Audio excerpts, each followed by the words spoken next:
Art of War by Sun Tzu, translated by Lionel Giles. Part 1. Laying Plans. Sun Tzu said, "The art of war is of vital importance to the state. It is a matter of life and death, a road either to safety or to ruin. Hence it is a subject of inquiry which can on no account be neglected. The art of war, then, is governed by 5 constant factors, to be taken into account in one's deliberations when seeking to determine the conditions obtaining in the field. These are 1. The moral law, 2. Heaven, 3. Earth, 4. The commander, 5. Method and discipline. The moral law causes the people to be in complete accord with their ruler, so that they will follow him regardless of their lives, undismayed by any danger. Heaven signifies night and day, cold and heat, times and seasons.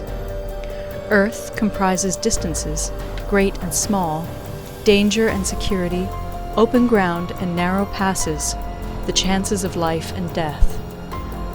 The commander stands for the virtues of wisdom, sincerity, benevolence, courage, and strictness. By method and discipline are to be understood the marshalling of the army in its proper subdivisions, the graduations of rank among the officers, the maintenance of roads by which supplies may reach the army, and the control of military expenditure. These 5 heads should be familiar to every general.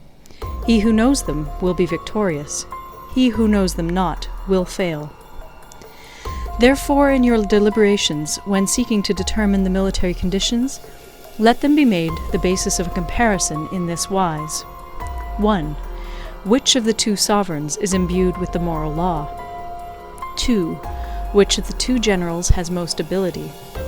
3. With whom lie the advantages derived from heaven and earth? 4. On which side is discipline most rigorously enforced? 5.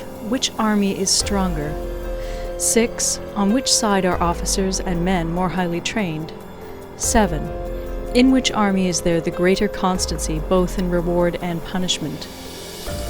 By means of these 7 considerations I can forecast victory or defeat. The general that hearkens to my counsel and acts upon it will conquer. Let such a one be retained in command. The general that hearkens not to my counsel nor acts upon it will suffer defeat. Let such a one be dismissed. While heeding the profit of my counsel, avail yourself also of any helpful circumstances over and beyond the ordinary rules. According as circumstances are favorable, one should modify one's plans. All warfare is based on deception.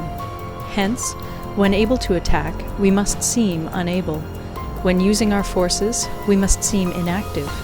When we are near, we must make the enemy believe we are far away. When far away, we must make him believe we are near.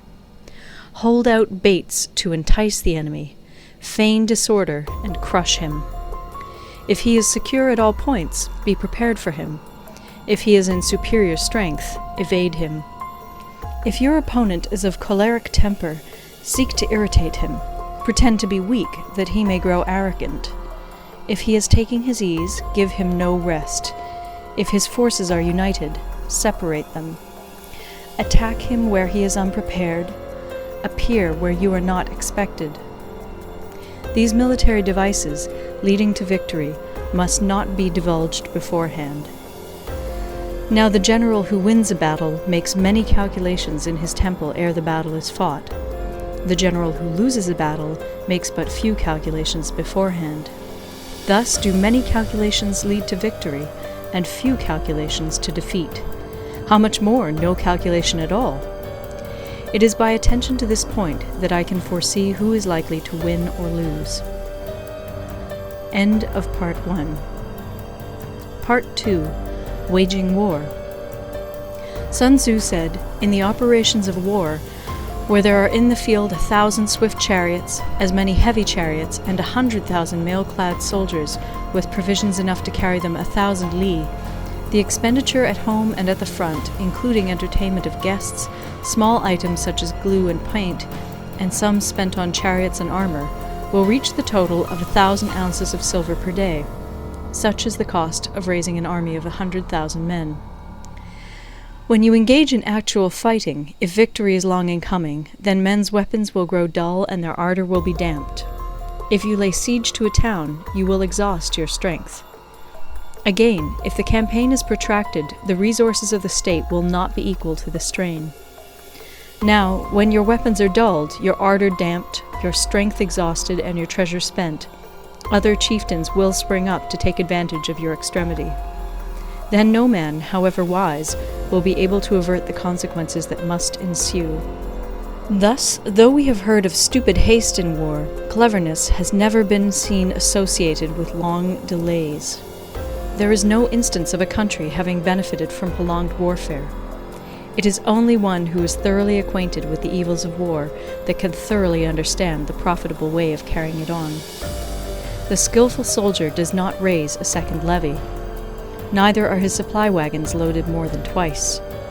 Bring war material with you from home, but forage on the enemy.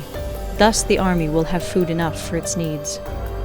Poverty of the state exchequer causes an army to be maintained by contributions from a distance.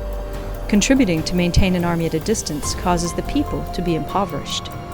On the other hand, the proximity of an army causes prices to go up, and high prices cause the people's substance to be drained away. When their substance is drained away, the peasantry will be afflicted by heavy exactions. With this loss of substance and exhaustion of strength, the homes of the people will be stripped bare, and 3/10 of their income will be dissipated, while government expenses for broken chariots, worn-out horses, breastplates and helmets, bows and arrows, spears and shields, protective mantles, draft oxen, and heavy wagons will amount to 4/10 of its total revenue. Hence, a wise general makes a point of foraging on the enemy. 1 cartload of the enemy's provisions is equivalent to 20 of one's own, and likewise a single picul of his provender is equivalent to 20 from one's own store. Now, in order to kill the enemy, our men must be roused to anger. That there may be advantage from defeating the enemy, they must have their rewards. Therefore, in chariot fighting, when 10 or more chariots have been taken, those should be rewarded who took the first. Our own flags should be substituted for those of the enemy, and their chariots mingled and used in conjunction with ours. The captured soldiers should be kindly treated and kept. This is called using the conquered foe to augment one's own strength. In war, then, let your great object be victory, not lengthy campaigns. Thus it may be known that the leader of armies is the arbiter of the people's fate, the man on whom it depends whether the nation shall be in peace or in peril. End of Part 2. Recorded in Toronto, Ontario by Moira Fogarty, October 2006.